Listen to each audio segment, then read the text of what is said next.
today, we're going to focus on teaching everything I have commanded you. Yun po yung pofokusan natin na part ng Great Commission.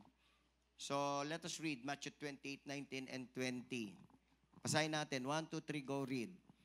Therefore, go and make disciples of all nations, baptizing them in the name of the Father, and of the Son, and of the Holy Spirit, and teaching them to obey everything I have commanded you, and surely I am with you always to the very end of the age. So, ito pong Great Commission na to, makikita natin yung sinabi ng Panginoong Yesus dito na teaching them to obey everything I have commanded you. Pinapaturo ni Lord yung lahat ng kanyang commands. Sa NLT, ganito nakasulat sa verse 20. Teach these new disciples to obey all the commands. All the commands I have given you, and be sure of this, I am with you always, even to the end of the age. So, all the commands. Ilan mo kaya yung commands ng Panginoong Yesus? Pagka nag-google kayo, maraming mga suggestion dyan. Pero si Galen Cura, sinabi niya na ang mga commands ni Jesus ay 300 plus. So, nung tinignan ko yung kanyang book, ay 334 yung mga commands ni Jesus. And all the commands and each of the command is important. Amen? Amen? Each of the command of Jesus, each of these 334 is important. And as a true follower of Christ, Christian, ang tawag sa atin, Christian. Sino po dito ang Christian? Magsabing amen. Sino po dito natutuwa na kayo po genuine Christian? Magsabing amen. So sa pagsunod sa commands ni Jesus, dito mo talaga madidistinguish yung genuine at hindi genuine. Kasi kapag sinabing genuine, totoo, follower talaga. Kasi ibig sabihin ng Christian, follower of Christ. Kapag nilagyan ng IAN, ay ibig sabihin nun, tagasunod ka nun, di ba? Kaya tinawag na Christ, yan, Christian, kasi follower of Christ. Lahat ng totoong follower ni Christ, magsabing amen. Pagiging Christian, hindi lang siya title na religion. It is an identity. Identity ang maging isang Christian. Ibig sabihin, sinasabi mo, kung hindi lang yung reliyon mo, kundi yung sinusundan mo. Ngayon, anong susundan mo kay Jesus? E di yung kanyang utos, aral, halimbawa. Yan ang mga susundan natin di ba? So, you can only be a genuine Christian, kung totoong Christian, kung ikaw ay magfa-follow doon sa kanyang command. Simple. Simple lang, di ba? Sabihin mo sa kanila mo, simple, ha? Parang 1 plus 1 lang, di ba? So, follower ka ba kung hindi ka magpa-follow? Yan ang tanong. Oh, Patrick, follower ka ba kung hindi ka magpa-follow? Oh, Hindi. Hindi. Napakasimple. Follower ka kung nagpa-follow ka. Kung di ka nagpa-follow, di ka talaga follower. Gusto mo lang masabi na follower ka, pero hindi ka totoo talagang follower. Kasi yung totoong follower, nagpa-follow. Amen? Yung iba, nung matanggap si Jesus at sinasabi na yung mga ipa-follow, nag-unfollow na. Diba? So, ang totoo niyan, maraming Christians actually, hindi nagpa-follow, nag-unfollow lang. Oh. Sino po dito yung mayroon kayong pinapalo sa Instagram at saka sa Twitter?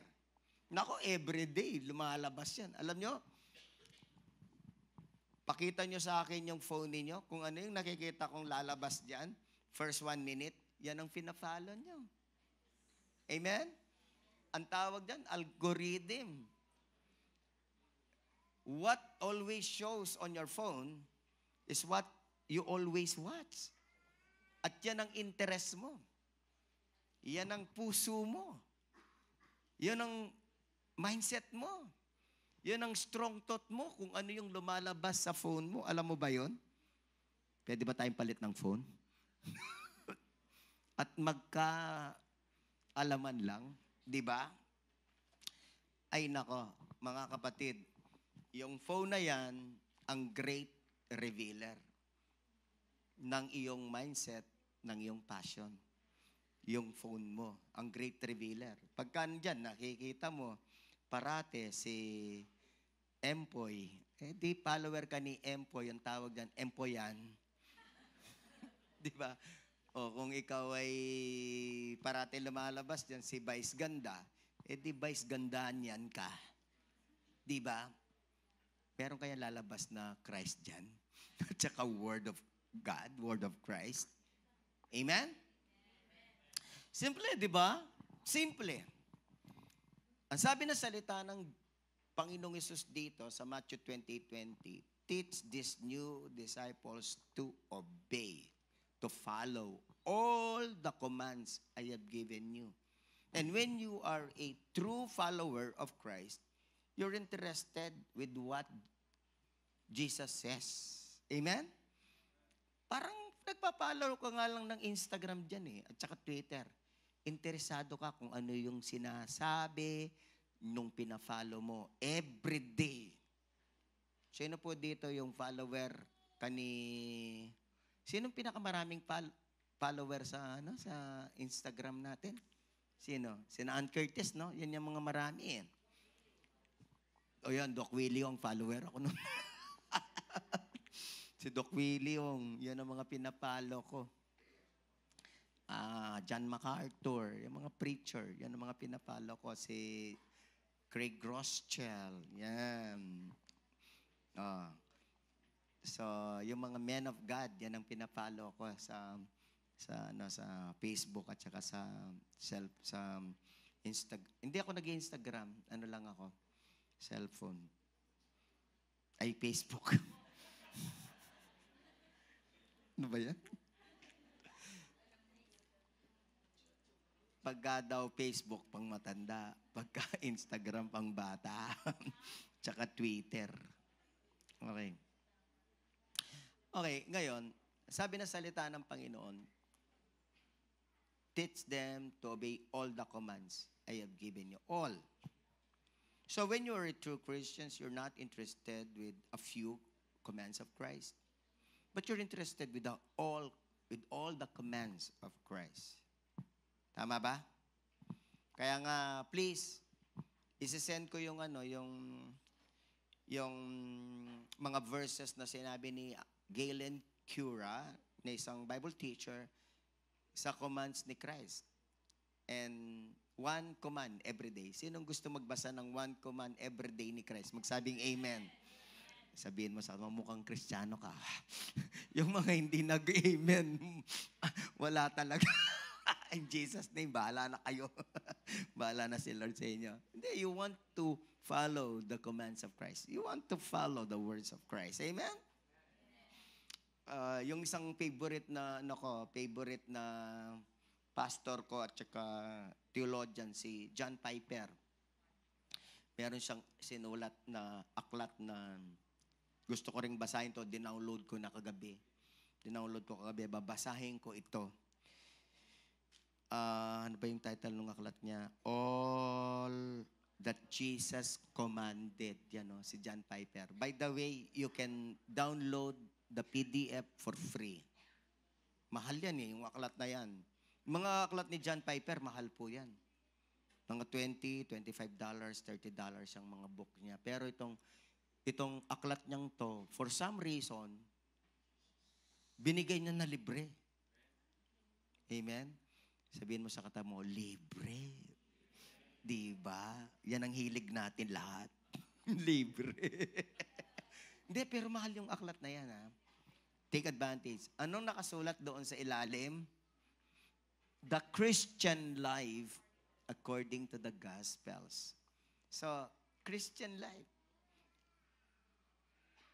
Lahat ng Christian, may Christian life. Amen? So, kung nabubuhay ka, yung life mo, Christian life, no? And we don't have any other life. Our life is really called Christian life. There is one thing na matatawag ang yung life, anong klaseng life, di ba? Ang pinakamaganda lang na buhay ay yung tawagin yung buhay natin na Christian life. Na lahat ng nangyayari sa buhay natin, lahat sa buhay natin ay Christian life. Hindi lang kapag Sunday ang Christian life. Hindi, everyday ang Christian life. Every hour, every minute, every second ng Christian life, kahit wala kang ginagawa, Christian life din yun. Kaya mag-iingat ka kung anong ginagawa mo if it is consistent with your Christian life. No?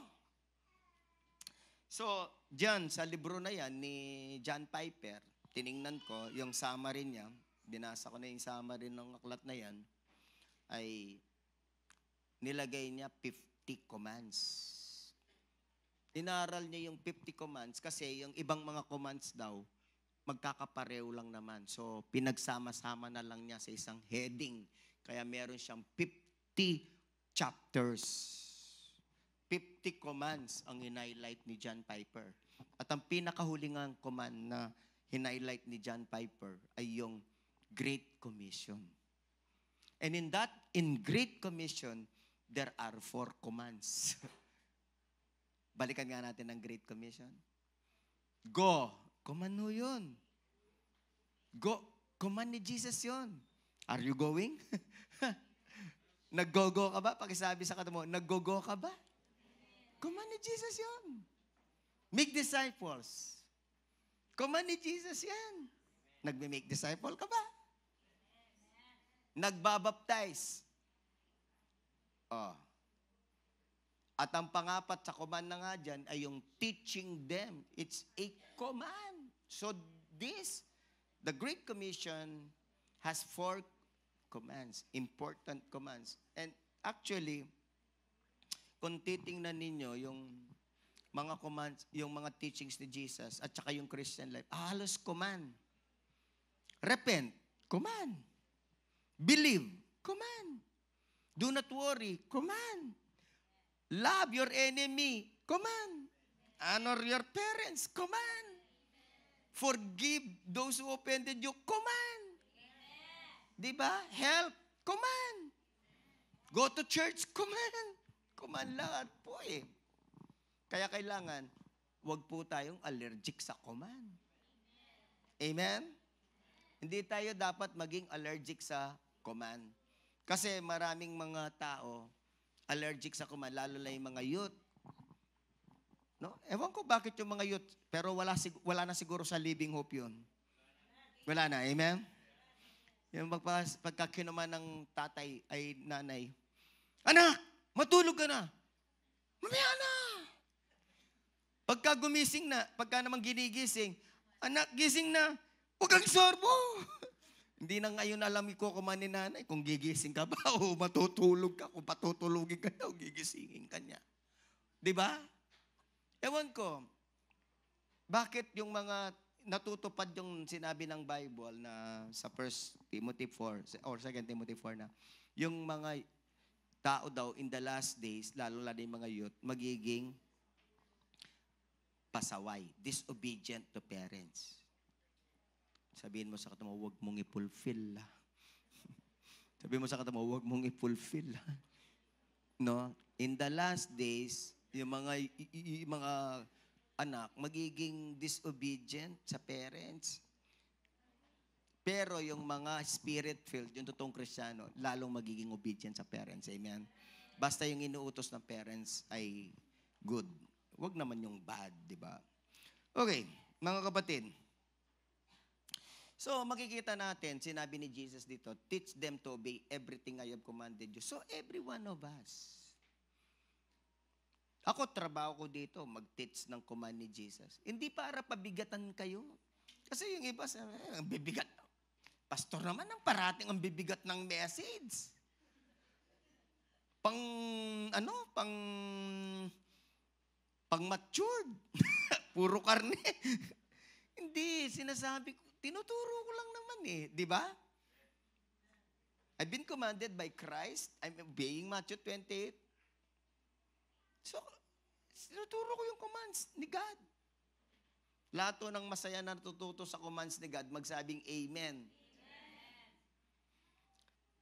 Baka hindi nyo po napapansin, mga kapatid, na pagka-worship tayo, habang nag-worship tayo, nakikinig ako kay Lord kung anong message din niya while we're worshiping. At meron ding mensayang Panginoon doon. Sino nakakapansin nun? Magsabing Amen. Those are what we call the prophetic words. We just flow with the prophetic word. No? But anyway, even this, I prayed for this na maging prophetic sa ating lahat. Ngayon, ang gusto ng Panginoon, yung ituro lahat ng kanyang utos. Puntahan nga natin yung kapatid, yung NLT. Sabi ng NLT, obey all the commands. Ituro lahat ng commands. Ituro lahat. At turuang sumunod. Kaya tinuturuan kitang sumunod. Sabihin mo sa kat mo, tinuturuan ka ni Pastor sumunod. Tinuturuan ko lang po kayong sumunod eh.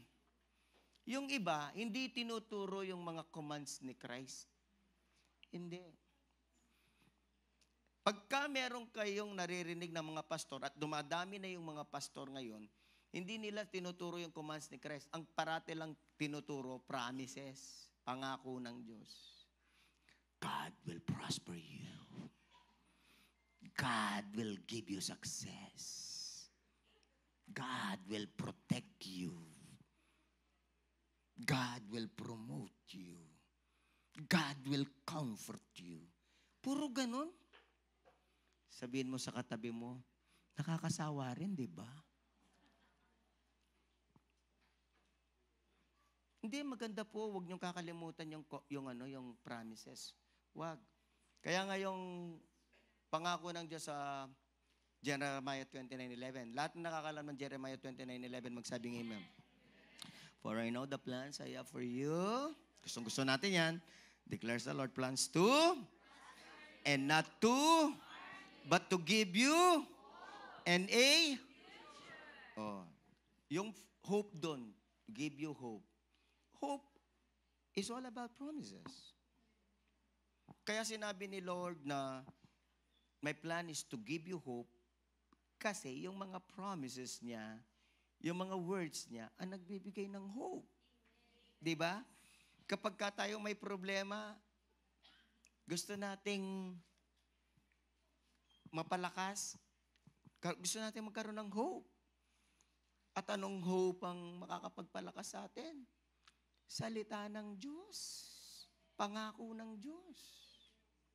So mga kapatid, may sabihin ako sa inyo. Yung mga problema natin, ulit-ulit lang. Tama? Ulit-ulit lang yung problema mo. Yung mga struggles, minsan, merong konting pagbabago.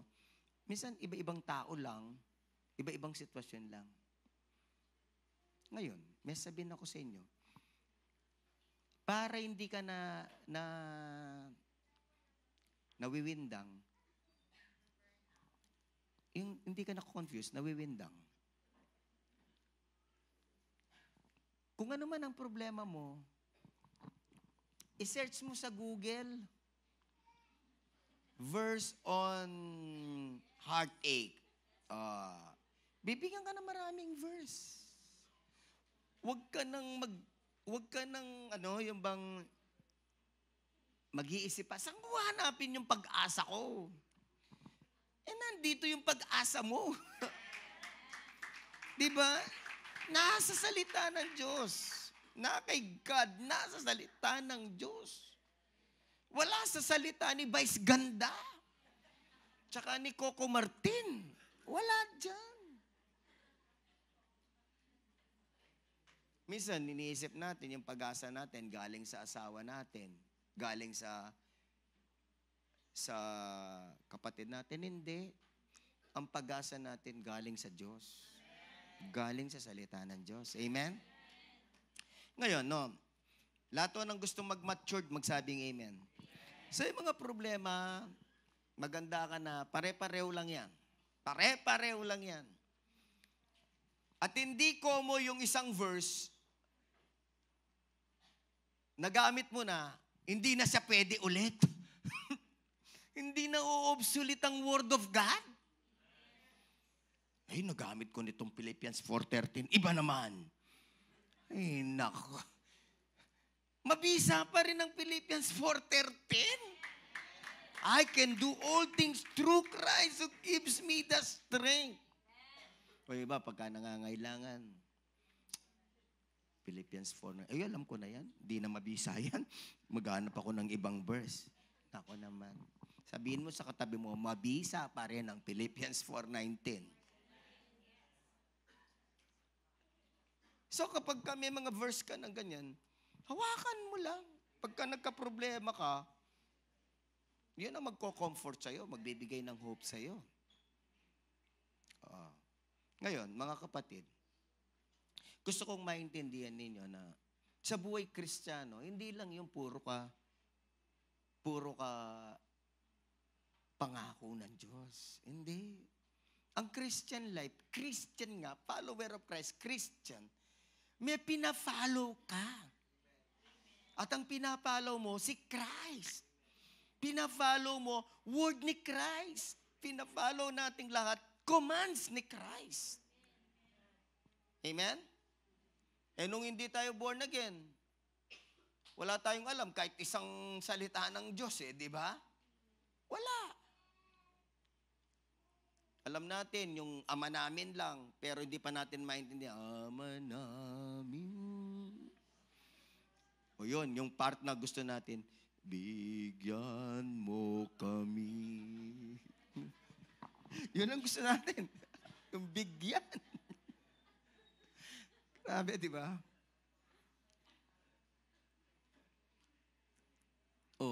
Kaya nga ngayon, gusto kong ipaliwanag sa inyo, mga kapatid, no? Yung commands ni Christ, importante.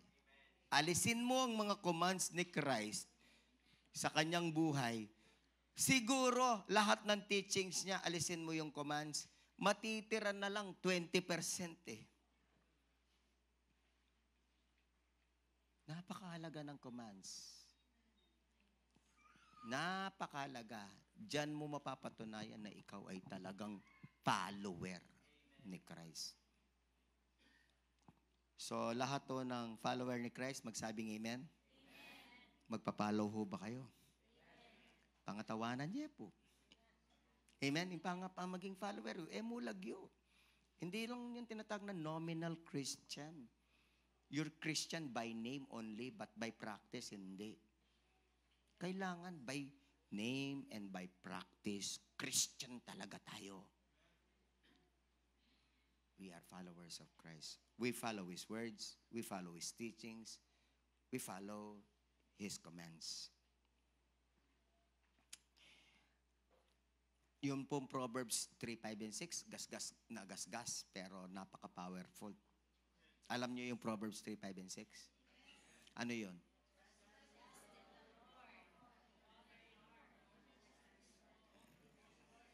Praise God. Yung mga naririnig ko, intindi.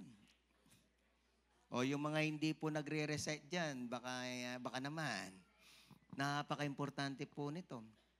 Proverbs 3, 5, and 6. Hindi yata alam ng ating, yung ating hindi yata alam. Okay. Proverbs 3, 5, and 6. Basa. 1, 2, 3, go. Basa.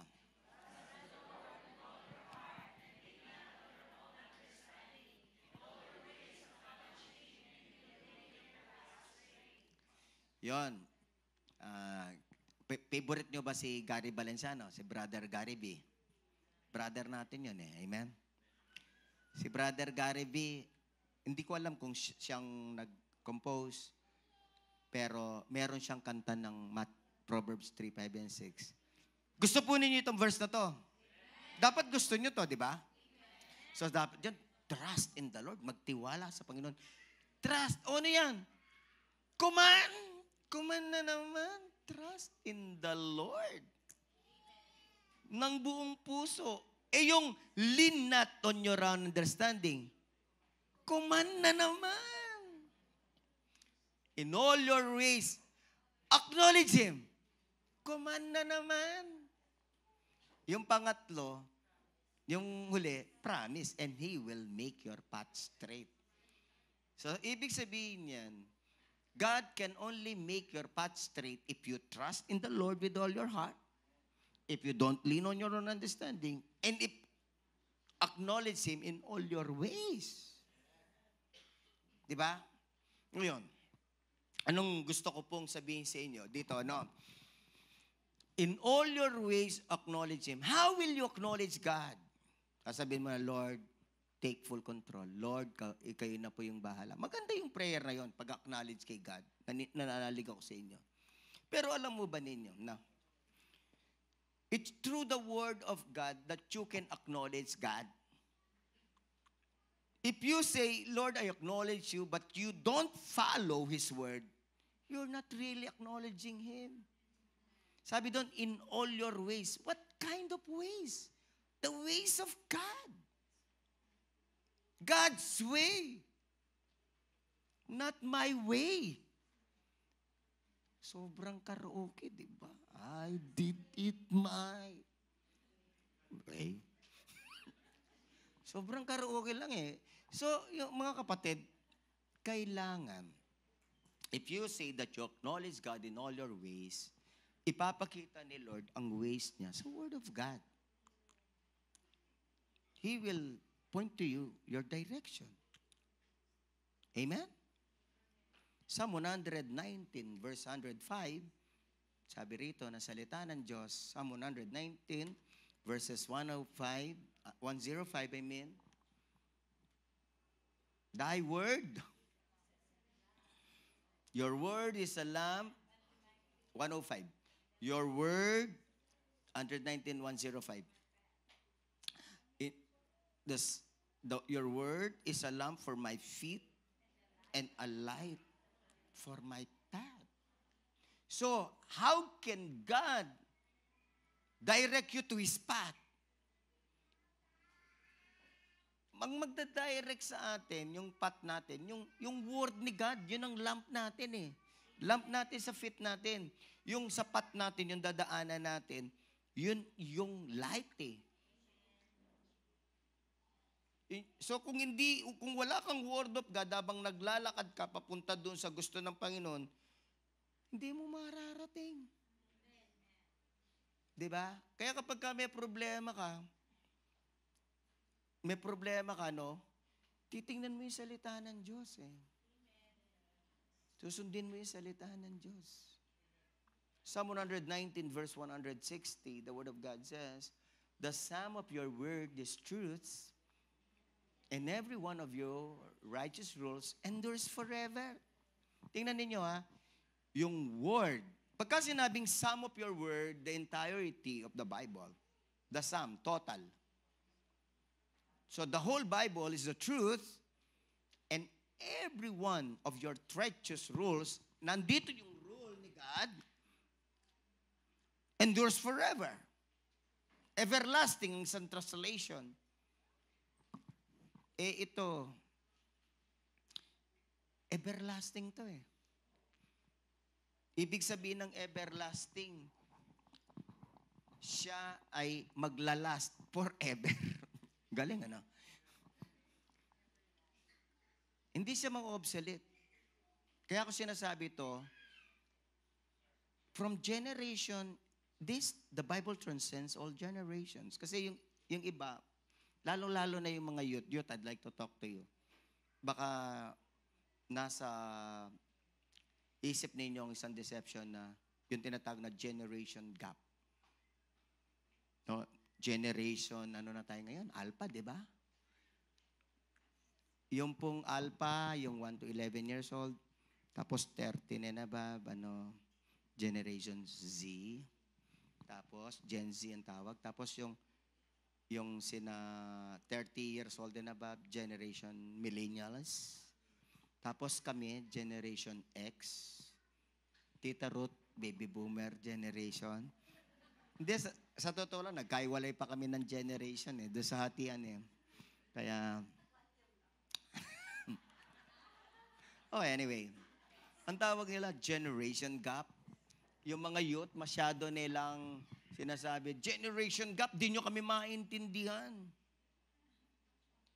Alam nyo, mga kapatid, kung walang Bible, di tayo magkakaintindihan. Ang nagko-connect ng lahat ng generation, si God at ang Word niya. Yan ang nagko-connect at ito yung nagpapaisa ng ating mga puso't isipan. Panahon pa ito ni Moses. Genesis, Exodus, Leviticus, Numbers, Deuteronomy were written by Moses. Diba? Panahon pa ito ni Joshua. Panahon pa ito ni David, ni Solomon. Panahon. Ni na Peter. Pero, ang salita ng Diyos endures forever. Ibig sabihin, it transcends all generations. Kaya you do not ever think that the Word of God is not for your generation. Naku, kahit meron pang isang generation na dumating after Generation Alpha, covered pa rin siya ng Word of God.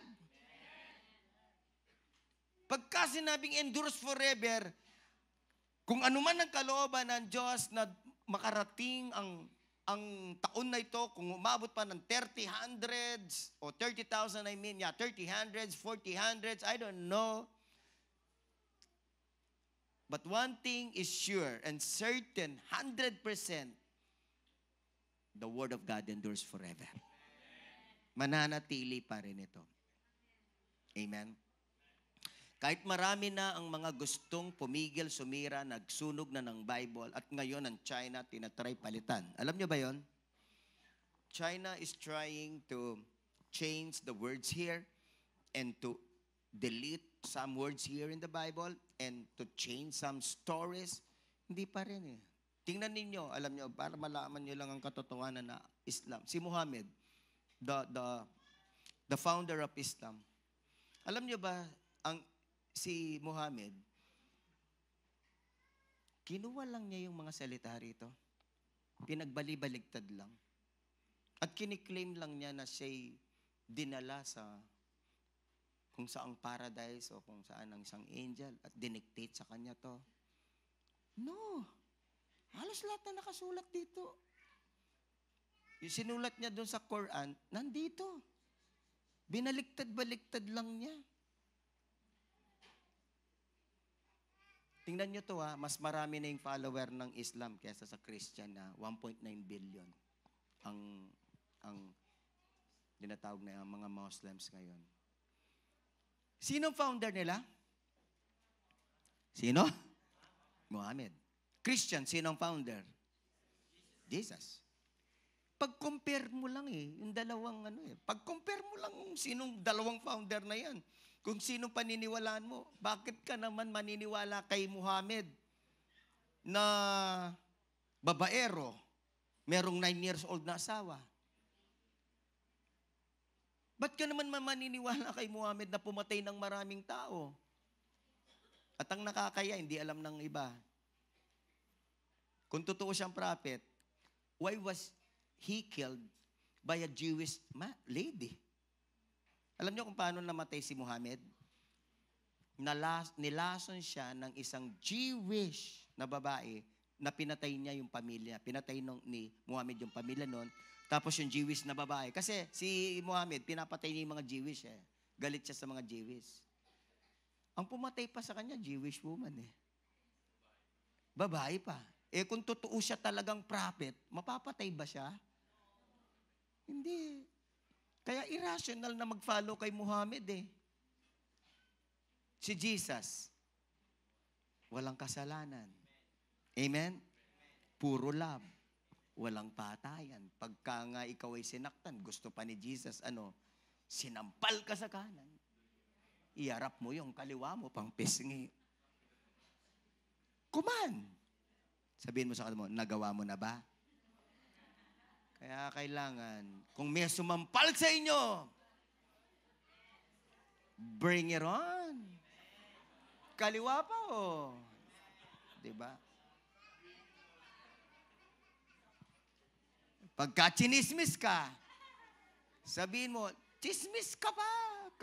Chismis ka pa more. Chismis pa more. Hindi, wag naman. Di ba? Iba yung Christian eh, di ba? Alam nyo, aral pa lang eh. Ibang-iba na. Kaya magtataka ka, bakit may naniniwala sa Muslim? Irrational talaga eh. Ako, parati ko sinasabi, founder pa lang. Sige, sino yung founder ninyo? Sino yung founder namin? Pagtanggol mo yung founder mo, pagtanggol ko yung founder ko. Di ba?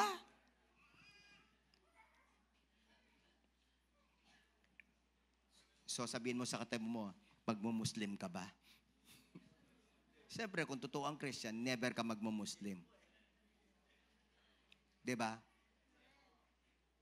Sabi nila, Pastor, respect all religion. Anong ka-respeto? Anong ka-respeto doon? Re-respetuhin ba natin ang founder ng religion na sumira ng Biblia? Minix up lang niya yung Biblia, tapos gumawa siya ng iba reliyon eh. Di ba? How can you respect that man?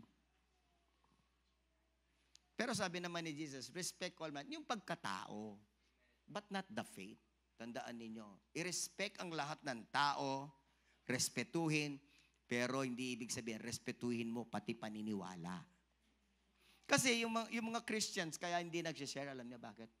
Nire-respeto ko po yung paniniwala niya, Pastor. Ayoko po siyang ma-offend. Ha? Nako, kung nire-respeto mo paniniwala mo, talagang sarado ka lang bibig.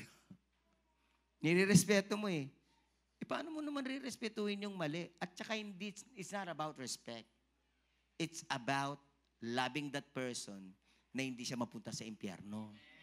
Hindi about respect yun. It's about telling the person the truth. Now, if the person gets hurt, gets offended by the truth, wala tayong magagawa. Pero hoping na pagka na-offend siya, mag-iisip siya. At siya'y nasa work ng Holy Spirit. Amen. Siya'y kikilusan ng banal na Espiritu. So sabi rito na salita ng Panginoon, every one of your righteous rules endures forever. Every rule, every command is righteous. And every command endures forever. Lahat ng totoong Kristiyano magsabing amen. Kaya sabi na salita ng Panginoon sa John 14:15. John 14:15. The word of Jesus says, basa, if you really love me, you will keep and obey my commandments. Ayan. Diyan nagkakabukingan. Eh. Di ba? Yung totoong nagmamahal. Totoo ka ba nagmamahal? Sabihin mo sa katabi mo, totoo ka ba nagmamahal? Yan ang sabi ni Jesus. Yung mga iba, hanggang kanta lang eh. Diba? No offense. I love you, Lord. I love you, I love you, I love you. May iyak pa yun eh. Praise God naman, umiiyak tayo sa presensya ng Panginoon. Amen? Pero pagkatapos ng kanta, go and make disciples. No, Lord.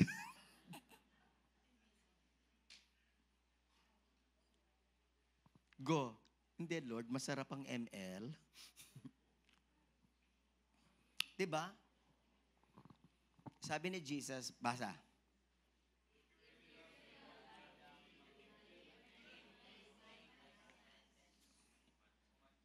yung totoong nagmamahal kay Jesus, sumusunod sa utos. At walang utos si Jesus na mapapasama ka. Walang utos si Jesus na masama para sa'yo. Inuutusan ka ni Jesus for the fulfillment of His great plans for your life. Inuutusan ka ni Jesus for the fulfillment of His great plans. Amen? Yung Matthew 11:28 to 30, to gustong-gusto ko po ito, Matthew 11. Ito pong Matthew 11:28 to 30, ano to? Ito po yung revelation ni God. Pagka ako po'y stressed out, troubled, may problema. So, kailangan may revelation po kayo. Ano po sabi ni Jesus? Come to me, all who labor and are burdened, and I will give you rest. Take my yoke upon you and learn from me, for I am meek and humble of heart, and you will find rest for yourselves. For my yoke is easy and my burden light. So let me explain it to you. Kung alam mo na, praise God. Kung alam mo na yung explanation nito. Kasi parati ko naman ini-explain din yan sa church. So ito, naka-address doon sa mga labor and burden. Sa ibang translation, troubled and heavily laden with problems. Yung mga, sa Tagalog, ano ba sa Tagalog yan? Kayo'y lumapit sa akin, kayong mga napapagalat, nabibigatang lubha sa mga problema, di ba? Oh, tingnan ninyo, no? Command na naman yan, come to me. O kung hindi ka lalapit kay Jesus, paano niya mabibigay yung rest niya? Tingnan niyo yung world. Pagka napapagod ka, ano sasabihin niya? Di magpahinga ka, tsaka ka pumasyal ng Boracay. O kaya Subic Bay. Baguio, malamig doon. O, nakailang Baguio ka na di ba? Nakailang Boracay ka na. Hindi ko naman sinasabing hindi ka nagpahinga. Pero pagbalik mo, totoo ka bang napahinga? Kasi yung totoong kapahingaan na kay Kristo. Wala sa lugar. Wala sa Boracay. Wala sa El Nido. Wala sa Siargao. Na kay Kristo ang tunay na kapahingahan. Sabihin mo sa katabi mo, wala pang bayad. Amen. At hindi ka kailangang gumastos, maglakad kung saan. Kasi, magkulong ka lang ng kwarto, nandun na si Jesus. O kung wala ka sariling kwarto, di punta ka ng prayer tower. Kaya Peñel. Okay, dito na lang. Sige. Ako, pangarap ko, maglagay po tayo dito ng isang magandang kwarto na the aircon, yung mga gustong magpahinga pumunta dito. Okay. Alam niyo yan ang sikreto ko This is my secret when I'm burdened. Lord, Matthew 11:28 po. No, Matthew 11:28 po ako. I need your rest. You know, God is faithful. 41 years na, yan ang testimony ko. The Lord Yahweh, the Lord Jesus gives me rest always when I do Matthew 11:28. But let me tell you na yung verse 29 importante Kasi yung iba tumitigil doon sa verse 28. Napuputol doon. Ituloy mo ng verse 29 hanggang 30. Ganito ang sabi, take my yoke upon you and learn from me. So, anong ibig sabihin? For I am meek and humble of heart, and you will find rest for yourselves. So, sa paglapit pala kay Jesus, kailangan suotin natin yung yoke niya. Yung pamatok. Ang pamatok ay yung nilalagay sa mga baka o damulag o kalabaw. 'Di ba? Yun ay ginagamit para i-carry yung ano bang tawag doon, yung threshing machine, whatever. Yung Tagalog na ba yun, sarol? Kamabangan. Ano sa Tagalog ang sarol? Okay, Englishin ko na lang, sarol.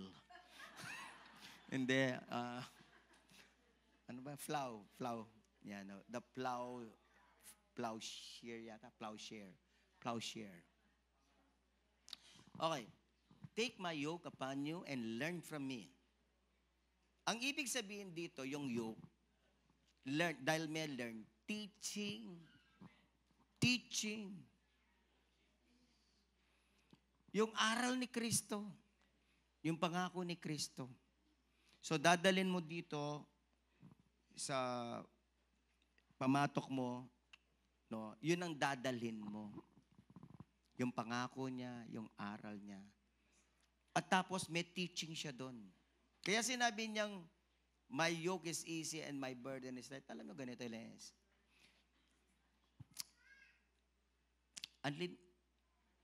Simple lang yung mga teaching ni Jesus. Alam niyo kung bakit tayo madalas mabigatan? Nagwo-worry tayo?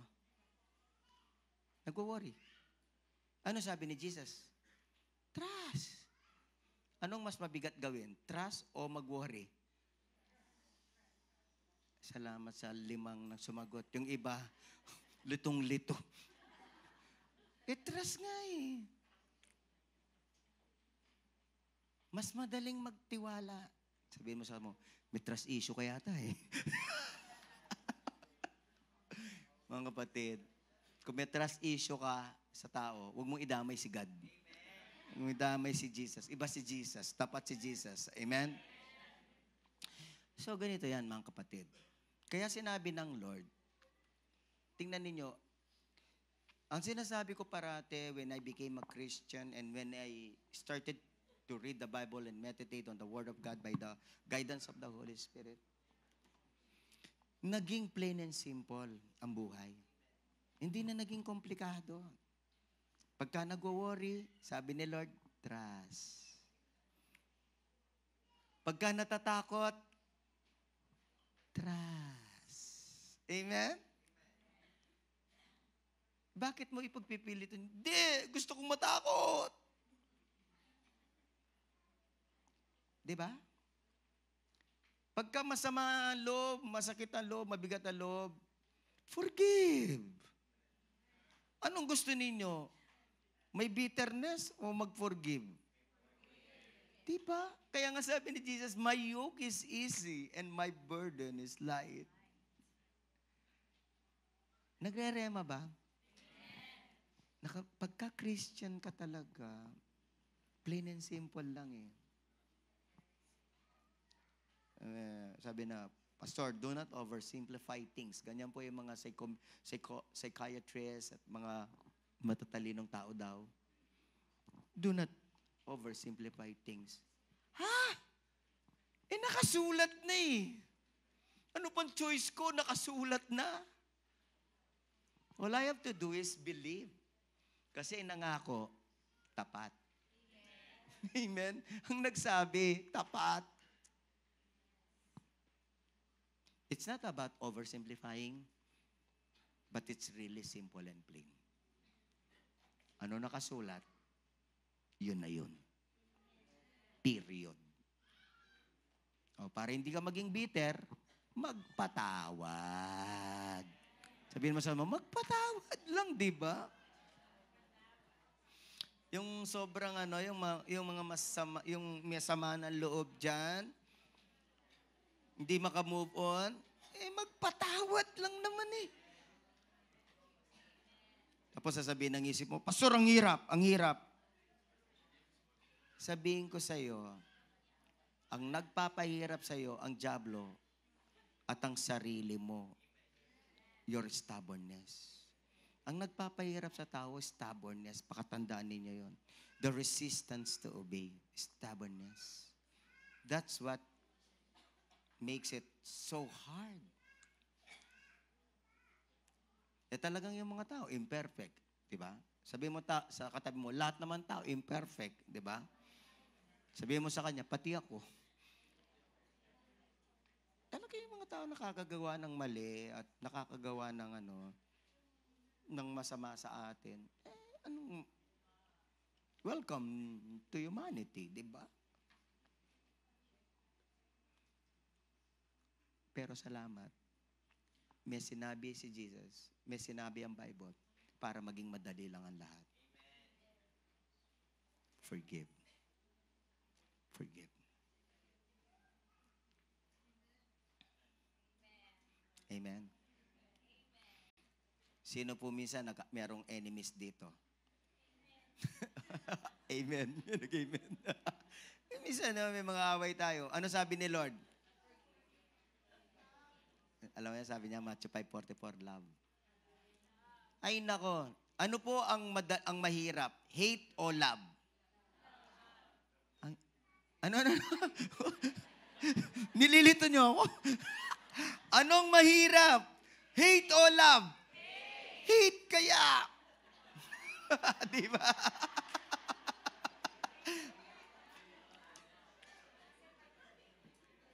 Sabihin mo sa kata mo, puspus ka ba, kapatid? Mukhang nililito mo si pastor. Hindi, di ba sabi ni Jesus, my yoke is easy. Love your enemies. When you begin to love your enemy, what happens next? Love nga eh. Hindi, you will be happy. Magiging peaceful yung heart mo. Magiging happy ka. Di ba? Oh, yeah, this is my enemy. I love my enemy. Ano? Pagka you love, you have the feeling of love, you have the agape love for a person, even that person is your enemy, iba yung feeling mo. Love, agape love, I'm talking about agape love, not just the human love. Agape love, the love from God, changes all emotions. Binabago niya lahat na nararamdaman mo. Amen? Kaya sabihin ako sa inyo, mas madali ang sumunod kaysa mag-disobey. Pagka nag-disobey ka, walang mangyayari sa buhay mo. Pagka nag-obey ka, malayong mararating mo. Amen? Amen? So mga kapatid,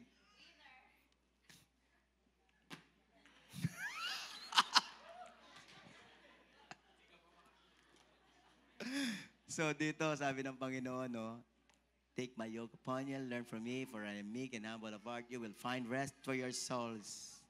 Hindi kasi, kahit lumapit ka kay Jesus, tapos hindi mo susunod yung sinabi niya mag-forgive, you will not find rest. May I say that again? Bakit maraming Christians, minsan ina-accuse pa si Jesus na hindi tapat? Hindi naman sila nakakatugbong ng rest. Kasi nga, Jesus, give me rest. Wala naman yung yoke. Wala naman yung word. Sabi ni Jesus, okay, I'll give you rest. Please forgive. Di pagka sumunod ka na, sinut mo na yung yoke, yung instruction ni Jesus, dun ka makakasumpong ng rest sa iyo. Dun mo mararamdaman, matatanggap ang rest ni Jesus. Amen? So mga kapatid, lahat to ng thankful na kayo'y follower ni Christ, magsabing amen. Alam nyo na yung gagawin nyo bilang follower of Christ? Pagkitanong sa katabi nyo di follow. Tayo pong lahat ay tumayo. Let's all stand. Let us all follow Christ. Amen. We are followers of Christ. Amen. We are followers of Christ. Hallelujah. O ngayon, mga kapatid, may sabihin ako sa inyo, habang nakatayo kayo, 1 minute na lang. Sabi ng Bible, teach others to obey. Kaya let us all encourage others to obey the commands of Christ. Amen? At dito po kasi yung context nito, if I may explain for just 1 minute. Ang tuturuan mong sumunod yung mga new disciples. No? Yung nasa NLT kanina. Yung mga masisharean mo ng John 3:16, turuan mo. At pagka gusto mong magturo, lalo kang gagaling. lalo kang tatalino sa salita ng Diyos. Kasi kapag ka nagturo ka ng ibig sabihin, something is, that thing that you teach is clear to you. It's clear with you. Kasi kapag ang isang bagay hindi mo maturo, mukhang malabo siya, di ba? Pero kapag ka naturo mo na siya, nagiging malinaw. So gusto ba ninyong lalong tuminding Christian? Magturo kayo ng mga new disciples. Amen? I-obey natin ang ating Panginoon. Hallelujah. Purihin ka, Panginoon. Palakpakan natin ang ating Diyos. Hallelujah. We give you praise. We give you praise, oh God. We give you praise. Jesus, we give you praise. We give you praise. We give you praise. Sino po dito? Susunod, magpa-follow na kay Christ sa lahat ng commands. Raise your hand. At ngayon, i-renounce mo lahat ng disobedience kasi mahirap ang disobedience kaysa obedience. Sabihin ko sa iyo, totoo, mas mahirap ang disobedience. Wala kang God's favor pagka nagdi-disobey ka. Mas masarap ang obedience kasi you will have all the favor of God. Amen? Hallelujah. Sige, sabihin mo sa Panginoong Yesus, Lord, bigyan niyo ako ng obedient heart every day. That will be your prayer every day, Lord, obedient heart. Obedience mindset. Pagka sinabi nyo, wala ng argumento, susunod ako. Pagka sinabi nyo magpatawad, hindi na ako mag-argumento, magpapatawad na ako. Pagka sinabi ninyo, Panginoon, na ako po ay magbibigay na ako. Pagka sinabi ninyo, Panginoong Jesus, na ako'y mag-pray na ako. Pagka sinabi nyo, Panginoong Jesus, ako'y magtiwala at huwag nang mangamba, magtitiwala lang ako. Amen? Amen. Amen. Hallelujah. Salamat po. Your yoke is easy and light. Your yoke, Lord Jesus, is easy and light. Hallelujah. Hallelujah. Hallelujah. Your yoke is easy and light. Kapatid, receive your rest from Jesus. Sino man napapagod sa inyo, nabibigat ang lubha, receive the rest from Jesus. Amen. He promises rest to your mind, rest to your heart, to your emotion, to your soul, rest to your body. Basta, wala lang bitterness, forgive lang, amen. Walang hatred, love lang. Love lang. You will find rest for your soul. Hallelujah. Hallelujah. Thank you, Lord. Pinagpe-pray ko po lahat po kami magkakapatid magiging masunurin. Nagpa-follow talaga sa mga commands ninyo. Wala kami, Panginoon, na pipiliin na susundin. Hindi kami magiging selective sa aming pag-follow sa mga commands nyo. All your commands, we will follow. Kaya kami lahat, gamitin po ninyo sa soul winning. Magpa-follow kami sa iyo. Lahat kami, gamitin nyo sa pagdi-disciple. Magpa-follow kami. Lahat kami, Panginoon, magkakaroon ng disciple na 12 kagaya ni Jesus. Hallelujah. We give you praise. We give you praise. We give you praise. Thank you, Lord. Alam nyo, siguro sabihin nyo, gas-gas na, pero hindi nawawala ng kapangyarihan. Matthew 6:33. Seek ye first the kingdom of God and His righteousness. All these things will be added to you. Unahin mo lang si Lord. Idadagdag niya kung anong kailangan mo. Amen? Unahin mo lang. Gawin mo lang na first si God sa buhay mo. Idadagdag ni Lord lahat. Pinangako na niya, Matthew 6:33, all these things will be given to you as well. You can expect God to move with your needs, financial needs, or whatever needs, if you seek His kingdom first. Amen? Clear? Clear po ba? Clear po ba? Seek first the kingdom of God and His righteousness, and all these things will be given to you as well. Thank you, Lord. Thank you, Lord. Ngayon, yung mga bisita natin, pag-pray po natin. Salamat sa pagdating ninyo. Na-appreciate po namin ang pag-attend po ninyo. Pinagpe-pray po namin na tinanggap nyo si Jesus. Amen. So, huwag nyo kalimutan yung araw na to. February, ano ba ngayon? 25. Tinanggap nyo si Jesus. At kayo gagabayan ng Diyos na magbasa ng Bible. Basa po kayo ng Bible. Amen? Sige po, ipag-pray natin sila. Lord, maraming salamat po sa mga bisita po namin. Tinanggap nila kayo sa araw na ito. Bless ninyo yung kanilang faith. I-bless po ninyo sila ng understanding sa word ninyo. Hanapin nila yung salita. Hanapin nila yung presensya. At lalong makikilala nila kayo ng lubusan sa kanilang buhay. Bless ninyo yung kalusugan ni tatay. I-bless ninyo yung kanyang pamilya. I-bless po ninyo yung mga kabataan na ito sa kanilang pag-aaral. I-bless po ninyo sila sa kanilang mga pangangailangan. Alam po ninyo yung kanilang struggle. Alam ninyo yung kanilang problema. Walang lingid sa inyo.